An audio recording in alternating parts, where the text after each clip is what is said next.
நடத்தப்படுகிற மாநிலம் தழுவிய ஆர்ப்பாட்டத்தினுடைய ஒரு பகுதியாக கோவையில் சுங்கம் கிளைகளுக்கு முன்பாக நடைபெற்றிருக்கக்கூடிய இந்த ஆர்ப்பாட்டத்தில் கலந்து கொண்டிருக்கக்கூடிய 3 தொழிற்சங்க அமைப்புகளுடைய நிர்வாகிகள், தோழர்கள், நண்பர்கள் அனைவருக்கும் என்னுடைய அன்பான வணக்கத்தை நான் உரித்தாக்குகின்றேன். பேச்சுவார்த்தையில் 90 சங்கம், களத்தில் நிற்பது 3 சங்கம். 90 சங்கங்களில் 3 சங்கங்கள் களத்தில் இருந்து அந்த 3 சங்கங்களும் சேர்ந்து கொடுத்த போராட்ட அறிவிப்பு அரசாங்கத்தை அசைத்திருக்கிறது. பேச்சுவார்த்தை 29ஆம் தேதி என்று அரசாங்கம் அறிவித்திருக்கிறார்கள். என்ன நடக்கும் என்பது நமக்கு தெரியாது.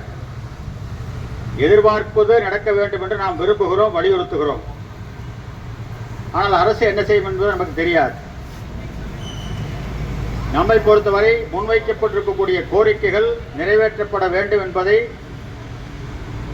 நாம் 3 சங்கங்களும் அதே போல ஓய்வு பெற்றிருக்கக்கூடிய தொழிலாளர்களும் நாம் வலியுறுத்துகிறோம், அரசாங்கத்தை வலியுறுத்துகிறோம். அரசாங்கம் பொறுப்பெடுத்து 4 வருஷம் ஆச்சு. இன்னும் 1 வருஷத்தில் அடுத்த வருஷம் தேர்தல் நடைபெற இருக்கிறது. 4 வருடங்களில் அவர்கள் கொடுத்த வாக்குறுதிப்படி கோரிக்கைகளை அவர்கள் நிறைவேற்றவில்லை என்பதை நடைமுறை அனுபவத்தில் நாம் பார்க்கிறோம். குறிப்பா தமிழ்நாடு அரசாங்கத்தினுடைய தொழில் பொருளாதார கொள்கைகள் என்று வர்ற போது இந்த அரசு நாம் எதிர்பார்த்ததற்கு விரோதமாக, முரணாக தொழில் கொள்கையிலே, பொருளாதார கொள்கையிலே, தொழிலாளர்களுடைய நலன், உரிமைகள் சார்ந்த பிரச்சனைகளில் எதிர்மறையான முறையில் அவர்களுடைய நடவடிக்கைகள் அமைந்திருக்கிறது என்பதை நாம் பார்க்கிறோம். குறிப்பா நாம் இங்க முன் வச்சிருக்கக்கூடிய கோரிக்கைகள் ஒரு முக்கியமான கோரிக்கை ஊதிய உயர்வு என்பது மட்டுமல்ல,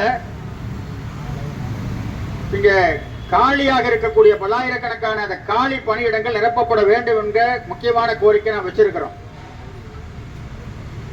இது இந்த துறையில மட்டுமல்ல, தமிழ்நாட்டில் இருக்கக்கூடிய அரசாங்க துறையில, பொதுத்துறைகள்ல, எல்லா துறைகளிலும் இன்றைக்கு லட்சம் காலி இடங்கள் இருக்கு.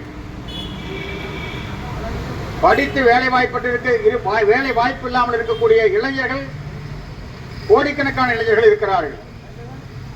ஒரு அரசு மக்கள் நலன் சார்ந்த அரசாங்கம் என்று சொன்னால், அரசு ஒரு புறத்தில் படித்த இளைஞர்களுக்கு வேலை வாய்ப்புகளை வழங்க வேண்டும், புதிய வேலை வாய்ப்புகளை உருவாக்க வேண்டும்.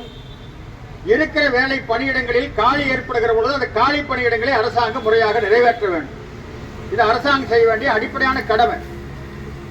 அது அரசு நிர்வாகமாக இருந்தாலும், அரசாங்கம் முதலாளியாக இருக்கக்கூடிய பொதுத்துறை நிறுவனங்களாக இருந்தாலும் அரசாங்கம் செய்ய வேண்டிய அடிப்படையான காரியம். ஆனா கடந்த 4 ஆண்டுகள் நாம் என்ன பார்க்கிறோம்? அரசாங்க பணியிடங்களிலும் காலி பணியிடங்கள் நிரப்பப்படுவதில்லை. போக்குவரத்து உள்ளிட்ட பொதுத்துறை நிறுவனங்களிலும் காலி பணியிடங்கள் அரசாங்கம் நிரப்புவதில்லை.